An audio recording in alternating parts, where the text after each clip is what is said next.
الرحمن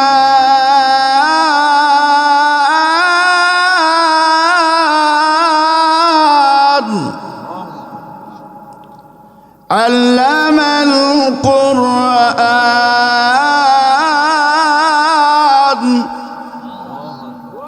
خلق الإنسان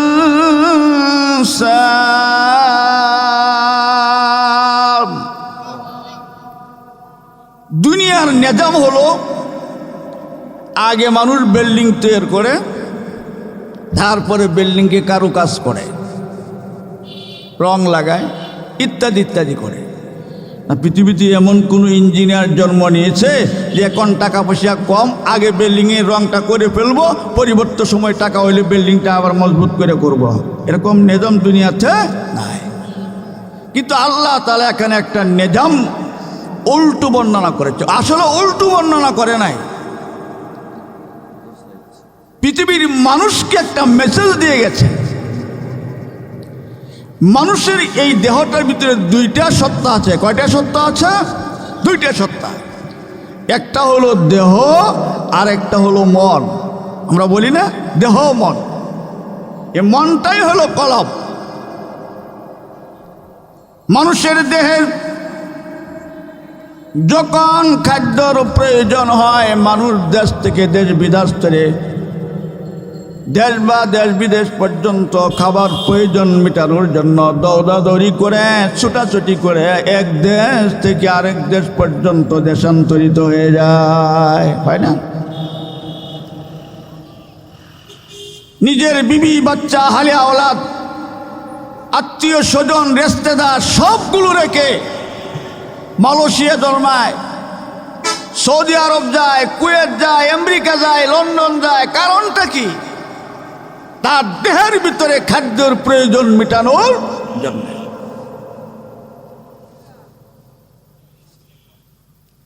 মানুষ দেশ থেকে অনেক দূরে চলে যায় ক্ষুধার নিবারণ মেটানোর জন্য। কিন্তু মানুষের দেহের ভিতরে আরেকটা সত্তা আছে, সেটা হলো রূহ।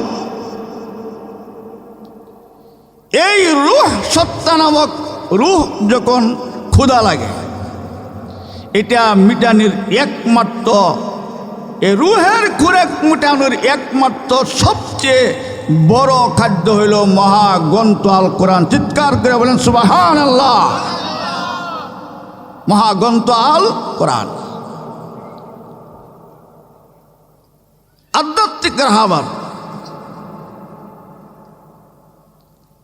হাজী আমদাদুল্লাহ মুহাজিরি মক্কি রহমতুল্লাহ আলাইহির এক জীবনীতে পাওয়া যায়, তিনি একটা প্রস্তাব রেখেছিলেন ভারতের সরকারের কাছে যে মানুষের দেহের রোগ মেটানোর জন্য দেশের মোটা একটা অঙ্ক ব্যয় করে, দেশের অর্থনীতির মোটা একটা অঙ্ক ব্যয় করে জায়গায় জায়গায় হাসপাতাল, ক্লিনিক ইত্যাদি ইত্যাদি বানানো হয়। কিন্তু মানুষের কলবের খোরাক যোগানোর জন্য, রূহের খোরাক যোগানোর জন্য ন্যূনতম ব্যবস্থাটাও করা হয় না। সরকার না করলেও আল্লাহ তাআলার পক্ষ থেকে কোনো না কোনো বান্দার দ্বারা এই সমস্ত মসজিদ এবং মাদ্রাসা করাইয়া ইমানদার মুমিন মুসলমানদের রূহের খোরাকের পয়দা করে দেয়। বলেন সুবহানাল্লাহ। রূহের খোরাকের সৃষ্টি করেছে আল্লাহ তাআলা। আমাদেরকে সুন্দর একটা পরিবেশে জান্নাতি মজলিসে বসার এবং আসার তৌফিক দান করেছেন রূহের খোরাক নিয়ে যাওয়ার জন্য। এতে আপনারা বেজার না খুশি? চিৎকার করে বলে আলহামদুলিল্লাহ, আরো জোরে বলে আলহামদুলিল্লাহ। وداعيا إلى الله بإذنه وسراجا وقمرا منيرا فقد قال الله تعالى في كلامه المجيد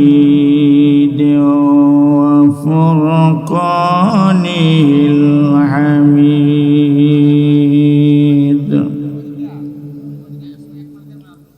أعوذ بالله من الشيطان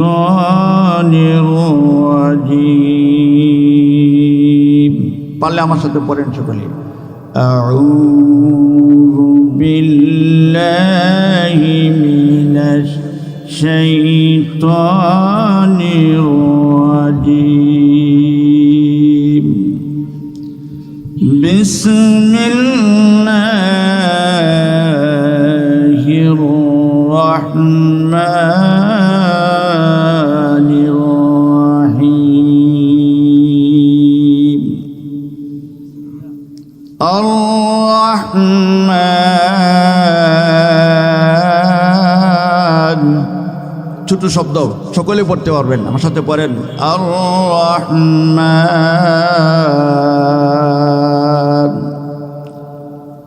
আল্লামাল কুরআন খালাকাল ইনসান।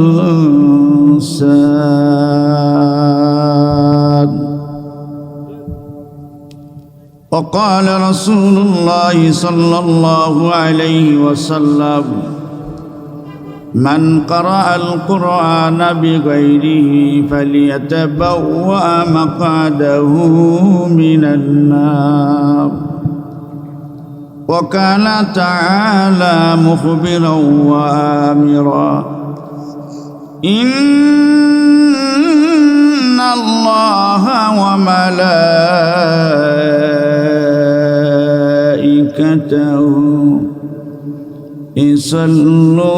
يصلون على النبي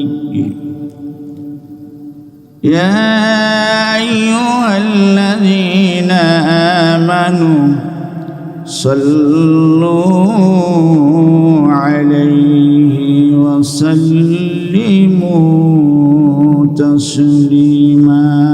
اللهم صل على مولانا محمد وعلى آل سيدنا مولانا محمد بلغ العلا بكماله كشف الدجى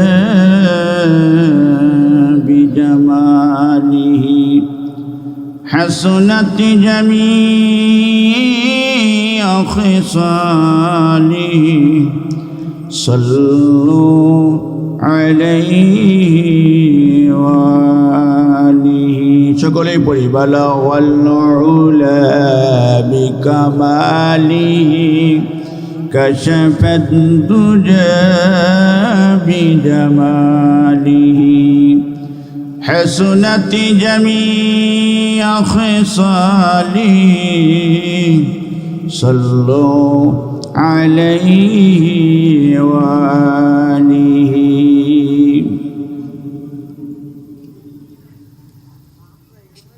হযরত আয়েশা সিদ্দিকা রাদিয়াল্লাহু তাআলা আনহা মহিলা মাদ্রাসা কর্তৃক আয়োজিত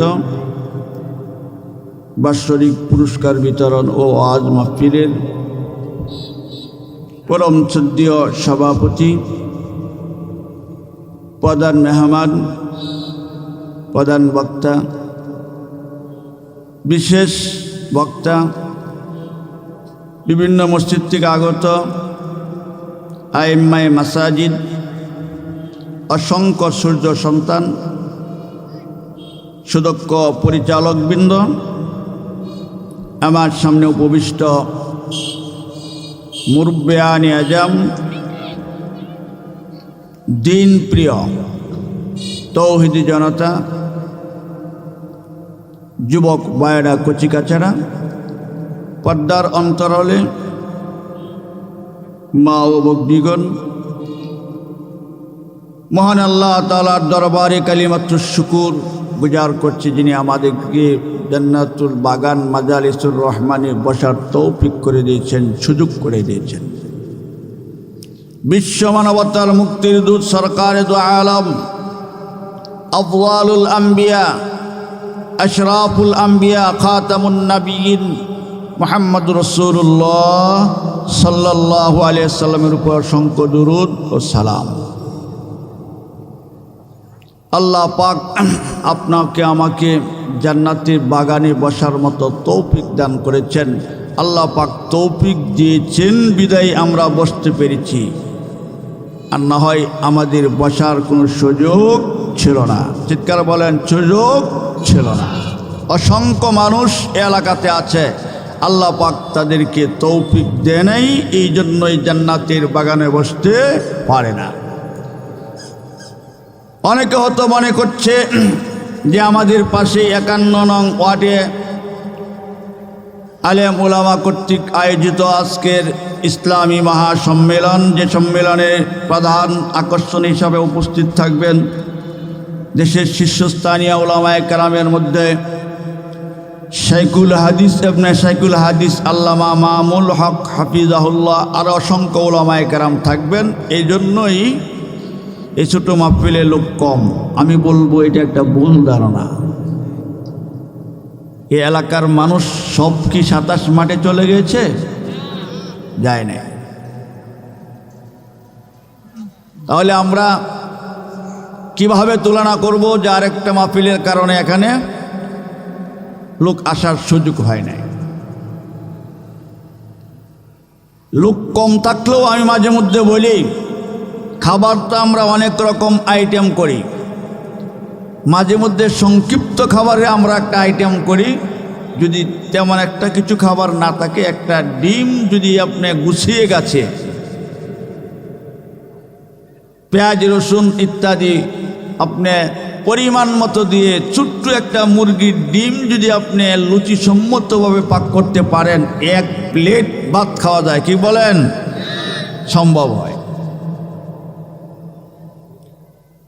তো আল্লাহ তাআলার প্রিয় বান্দা সংখ্যা কম থাকলেও আল্লাহ তাআলার কাছে অত্যন্ত দামি এবং অনেক উঁচু মাকাম আল্লাহ তাআলা দান করবে। ইসলাম বিজয় সংখ্যা গরিষ্ঠের উপরে নির্ভর করে না। সারা দুনিয়াতে যত আজকে মানুষ ইসলাম নিয়ে সমালোচনা করছে, ইসলামের অগ্রগতি তত বেড়ে যাচ্ছে।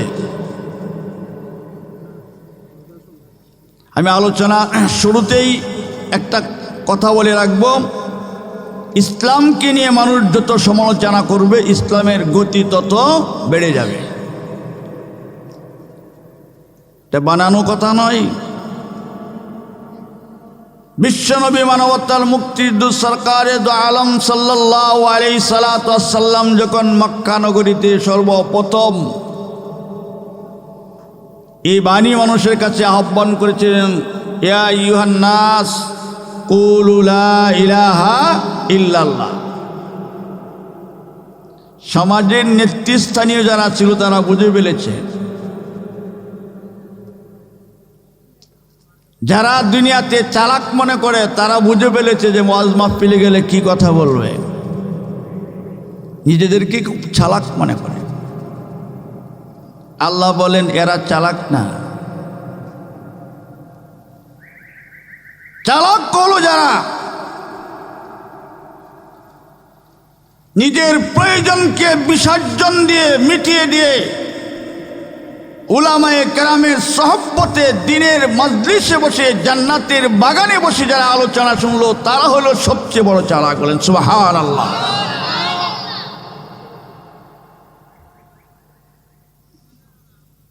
সে জমানার ভিতরে বড় চালাক ছিল, বুদ্ধিজীবী ছিল আবু জাহেল, উতবা, সাইবা, ওয়ালিদ ইবনে মুগিরা। নবীজি যখন এই বাক্যটা আরবে ছড়িয়ে দিল, জানিয়ে দিল, বলো লা ইলাহা ইল্লাল্লাহ, আল্লাহ ছাড়া কোনো ইলাহ নেই। আবু জাহেল, উতবা, সাইবা, ওয়ালিদ ইবনে মুগিরা বুঝে ফেলেছে এই কথা যদি আমরা স্বীকার করি তাহলে আমাদের মাথা নত করতে হবে। 33 কোটি দেবতার পূজা আমাদের ছেড়ে দিতে হবে, বাপ দাদার ধর্ম আমাদের ছেড়ে দিতে হবে, মহান আল্লাহ তাআলার দরবারে আমাদের মাথা নত করতে হবে। বুঝলেছে?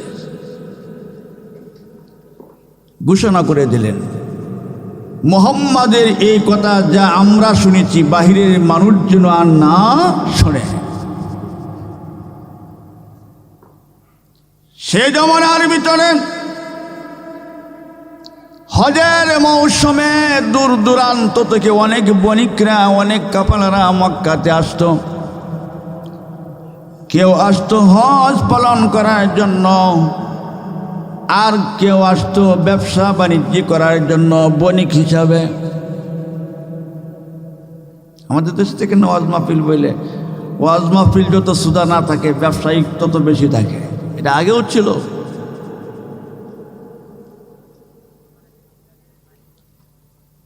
মক্কাতে প্রবেশদ্বার যত ছিল, প্রত্যেকটা প্রবেশদ্বারে দ্বারে একজন করে রক্ষীদার নির্ধারণ করে দিল। বাহির থেকে যখন লোক আসবে, মুহাম্মাদের নাম যদি জানতে চাই, মুহাম্মাদের পরিচয় যদি জানতে চাই, তোমরা বলে দিবে মুহাম্মদ একজন পাগল।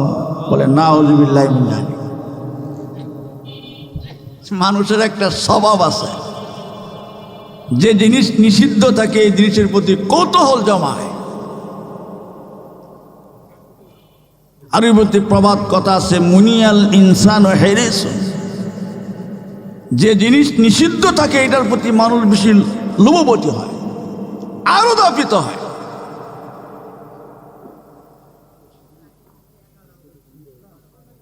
প্রত্যেকটা মসজিদের ইমাম খুতাবায়ে কেরাম শুক্রবারে জুমার নামাজ আলোচনা করে, বিষয়ভিত্তিক আলোচনা করে বলে, অশ্লীল বেহায়াপনা, গান, নৃত্য, বাজনা, থিয়েটার ইত্যাদি হারাম।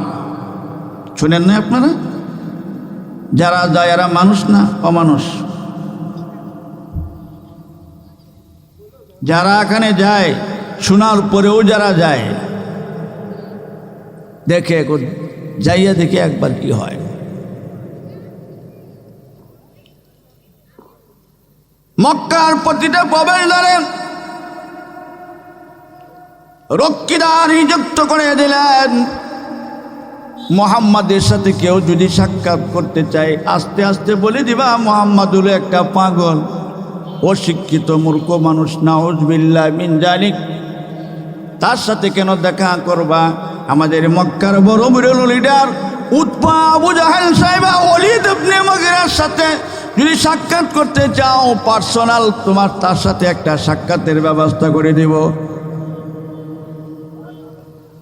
প্রত্যেকটা মানুষ মুড়ে মুড়ে যখন তার রক্ষীরা ঘোষণা করে দিল মুহাম্মদ পাগল, মানুষের ভিতরে একটা কৌতূহল জমলো, জীবনে হলেও একবার মুহাম্মদ নামের পাগলটাকে দেখে যাব। আল্লাহু আকবার। আসছি অনেক দূর থেকে টাকা পয়সা খরচ করে, আর জীবনে আসার সুযোগ থাক আর না থাক, কমপক্ষে একবার মুহাম্মদ নামে পাগলটা না দেখে যাব না। উদ্দেশ্য ছিল মুহাম্মদুর রাসূলুল্লাহর দাওয়াত যেন না শুনতে পায়, নবী মুহাম্মদুর রাসূলুল্লাহর চেহারা যেন মুবারক যেন না দেখতে পায়। এই জন্য পাগল উপাধি দিয়েছে, অশিক্ষিত বলেছে, এতিম বলেছে, দরিদ্র বলেছে, পিতৃহীন বলেছে। মানুষগুলোর ভিতরে একটা কৌতূহল জমেছে, এমন একটা লোককে জীবনে সুযোগ পেয়েছি, আর আসতে পারি কিনা না দেখে যাব না, না দেখে যাব না। তো ইসলাম নিয়ে মানুষ যত সমালোচনা করবে, সমালোচকের ঘরের ভিতরে আল্লাহ তাআলা দিন জিন্দা করে দেবেন। সুবহানাল্লাহ। শুনলে খুশি হবে।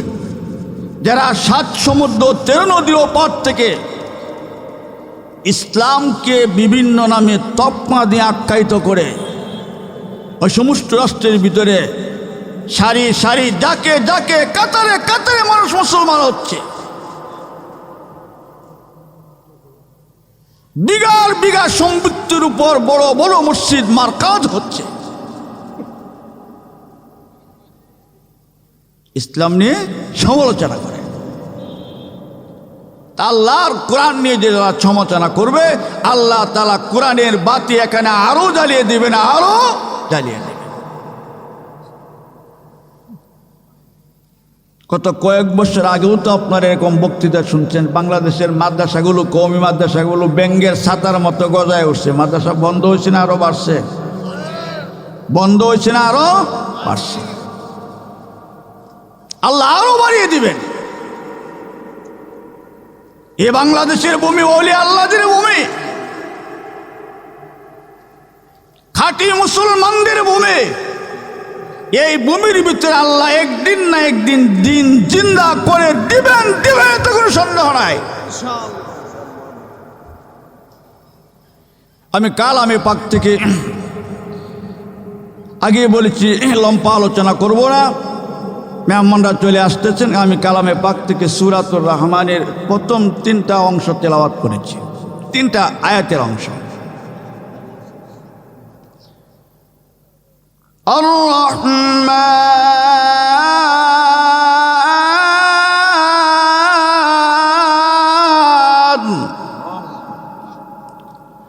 আল্লামাল কুরআন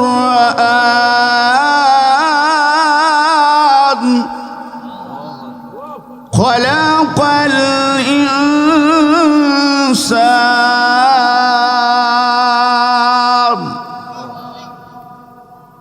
দুনিয়ার নিজাম হলো, আগে মানুষ বিল্ডিং তৈরি করে, তারপরে বিল্ডিংকে কারুকাজ করে, রং লাগায়, ইত্যাদি ইত্যাদি করে। পৃথিবীতে এমন কোনো ইঞ্জিনিয়ার জন্ম নিয়েছে যে এখন টাকা পয়সা কম, আগে বিল্ডিংয়ের রংটা করে ফেলবো, পরিবর্তন সময় টাকা হইলে বিল্ডিংটা আবার মজবুত করে করব। এরকম নিজাম দুনিয়াতে নাই। কিন্তু আল্লাহ তাআলা এখানে একটা নিজাম উল্টো বর্ণনা করেছে। আসলে উল্টো বর্ণনা করে নাই, পৃথিবীর মানুষকে একটা মেসেজ দিয়ে গেছে। মানুষের এই দেহটার ভিতরে 2টা সত্তা আছে। কয়টা সত্তা আছে? 2টা সত্তা। একটা হলো দেহ আর একটা হলো মন। আমরা বলি না দেহ মন, এই মনটাই হলো কলব। মানুষের দেহের যখন খাদ্যর প্রয়োজন হয়, মানুষ দেশ থেকে দেশ বিদেশ থেকে, দেশ বা দেশ বিদেশ পর্যন্ত খাবার প্রয়োজন মেটানোর জন্য দৌড়াদৌড়ি করে, ছুটাছুটি করে এক দেশ থেকে আরেক দেশ পর্যন্ত দেশান্তরিত হয়ে যায়, হয় না? নিজের বিবি বাচ্চা, হালে আওলাদ, আত্মীয় স্বজন, রিশতেদার সবগুলো রেখে মালয়েশিয়া জন্মায়, সৌদি আরব যায়, কুয়েত যায়, আমেরিকা যায়, লন্ডন যায়। কারণটা কি? তার দেহের ভিতরে খাদ্যের প্রয়োজন মেটানোর জন্য।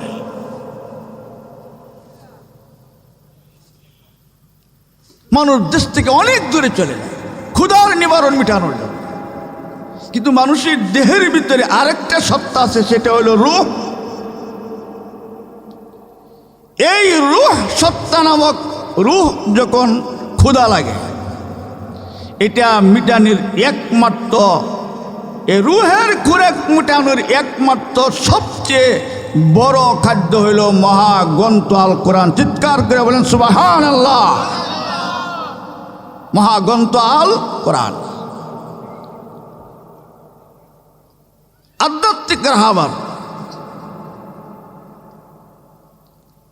হাজী আমদাদুল্লাহ মুহাজিরি মক্কি রহমতুল্লাহ আলাইহির এক জীবনীতে পাওয়া যায়। তিনি একটা প্রস্তাব রেখেছিলেন ভারতের সরকারের কাছে যে মানুষের দেহের রোগ মেটানোর জন্য দেশের মোটা একটা অঙ্ক ব্যয় করে, দেশের অর্থনীতির মোটা একটা অঙ্ক ব্যয় করে জায়গায় জায়গায় হাসপাতাল, ক্লিনিক ইত্যাদি ইত্যাদি বানানো হয়। কিন্তু মানুষের কলবের খোরাক যোগানোর জন্য, রূহের খোরাক যোগানোর জন্য ন্যূনতম ব্যবস্থাটাও করা হয় না। সরকার না করলেও আল্লাহ তাআলার পক্ষ থেকে কোনো না কোনো বান্দার দ্বারা এই সমস্ত মসজিদ এবং মাদ্রাসা করাইয়া ইমানদার মুমিন মুসলমানদের রূহের খোরাকের পয়দা করে দেয়। বলেন সুবহানাল্লাহ। রূহের খোরাকের সৃষ্টি করেছে আল্লাহ তাআলা। আমাদেরকে সুন্দর একটা পরিবেশে জান্নাতি মজলিসে বসার এবং আসার তৌফিক দান করেছেন রুহের খোরাক নিয়ে যাওয়ার জন্য। এতে আপনারা বেজার না খুশি? চিৎকার করে বলে আলহামদুলিল্লাহ, আরো জোরে বলে আলহামদুলিল্লাহ। আল্লাহ তাআলা বলেছেন, আমি কোরআন শিক্ষা দিয়েছি, মানুষ সৃষ্টি করেছি। এর অর্থ হলো কোরআনের শিক্ষা ছাড়া একটা মানুষ প্রকৃত অর্থে সে মুমিন হতে পারে না। কোরআনের শিক্ষা ছাড়া, কোরআনের আলো ছাড়া, কোরআনের সহবত ছাড়া, কোরআনের সংস্পর্শ ছাড়া সত্যিকার অর্থে সে মানুষ হতে পারে না। আবু জাহেল বহুত বড় জ্ঞানী ছিল, উপাধি ছিল আবুল হিকাম। দুনিয়ার সকল জ্ঞান অর্জন করেছে, কিন্তু মুহাম্মদুর রাসূলুল্লাহর সাথে সম্পর্ক রেখে কোরআনের সংস্পর্শ আসে নাই, কোরআনের শিক্ষা গ্রহণ করে নাই। এই জন্য আল্লাহ তাআলা এত দুনিয়ার সমস্ত জ্ঞান অর্জন করার পরেও তার উপাধি দেওয়া হলো আবু জাহেল, মূর্খের পিতা, মূর্খের পিতা।